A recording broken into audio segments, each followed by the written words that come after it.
qonşuluğumuzda baş verir. Biz buna Cənubi Qafqaz deyib kiçiltməyi əslində Azərbaycan yaxın şərqlə qonşudur, Azərbaycan Avropa ilə qonşudur, həmçinin biz Rusiya ilə qonşuyuq. Yəni qonşuluğumuzda iki müxtəlif dünya müharibəsi davam edir. Rusiya NATO müharibəsi, qarşıdurması daha doğrusu və ABŞ-İran cənubda və belə bir şəraitdə Azərbaycan həmçinin coğrafi cəhətdən dünyada yeganə ölkədir ki, həm Rusiya ilə, həm İranla həm sərhəddir. Yəni İrandan həm də Rusiyanın həm quru, həm su sərhədimiz də var. Belə bir dövrdə yəni Azərbaycan bütün bu təhlükələrdən, bütün bu bəlalardan kənarda qala bilib.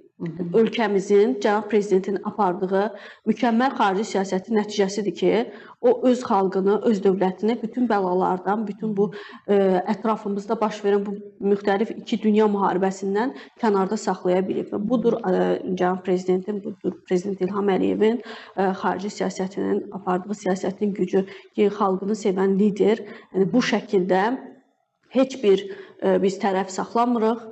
Heç bir ölkə ilə tərəf deyilik, yəni müharibədə, biz müharibəyə cəlb edilməmişik.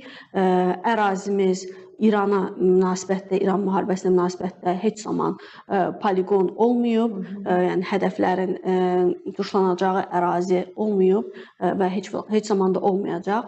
Biz Rusiya ilə qonşuluq münasibətimiz var. Normaldır münasibətlərimiz hazırda və xarici siyasətimizin əsas prioritet istiqamətlərindən biri də odur ki, yəni biz daim istəyirik ki, qonşularımızla normal münasibətlərimiz olsun.